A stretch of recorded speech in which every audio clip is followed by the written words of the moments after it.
Hello बच्चों, let's read the question.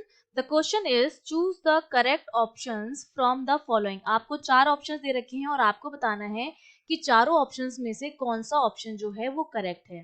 तो जब आप चारों ऑप्शंस रीड करेंगे तो आपको पता चल रहा है कि इसमें हमें की कॉन्सेप्ट की जो जरूरत पड़ेगी, हमें पता होना चाहिए कि जीरोथ लॉ क्या होता है थर्मोडायनेमिक्स का।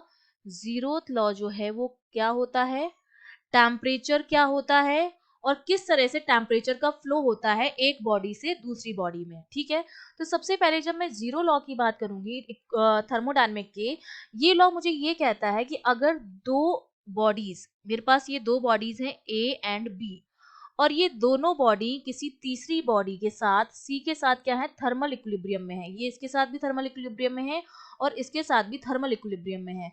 अब थर्मल इक्विलिब्रियम का मतलब क्या होता है?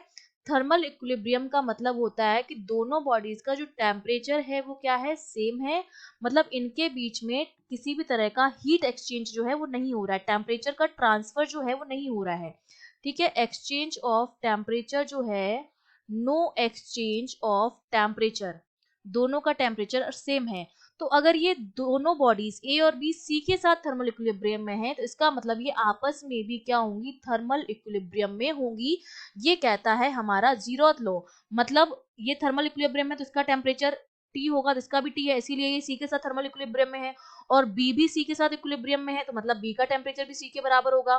तो ए और बी का टेम्परेचर भी क्या है, टी और टी है, तो ये आपस में भी क्या होंगे, थर्मल इक्विलिब्रियम में होंगे। ठीक है, ये हमारा है जीरोथ लॉ।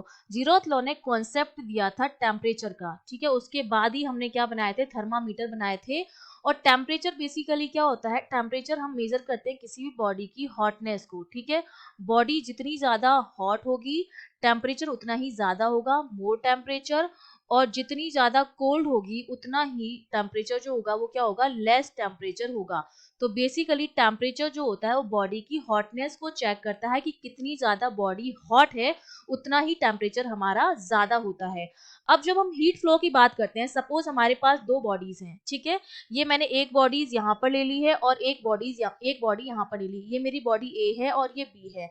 सपोज इसका टेम्परेचर 500 केल्विन है और इसका 300 केल्विन है।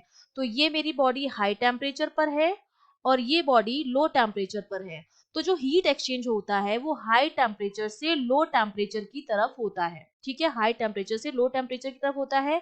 और ये तब तक होता है जब तक दोनों बॉडीज का टेम्परेचर सेम नहीं हो जाता। और वो सेम टेम्परेचर क्या होगा, 500 प्लस 300 अपॉन 2 मीन्स 400 केल्विन। जब दोनों बॉडीज का टेम्परेचर 400 केल्विन पा जाएगा तो हमारा इक्विलिब्रियम हो जाएगा, थर्मल इक्विलिब्रियम। ठीक है, दोनों बॉडीज का टेम्परेचर 400 को हो जाएगा। और जब थर्मल इक्विलिब्रियम हो जाएगा तो इस टाइम पर ये जो हीट फ्लो होता है वो नहीं होता है, no heat flow. Heat flow जो हो जाता है वो स्टॉप हो जाता है। तो देखिए हमारा फर्स्ट लॉ क्या कह रहा है, zeroth law gives the concept of temperature, बिल्कुल करेक्ट है। Temperature measures the hotness of the body, बिल्कुल करेक्ट है।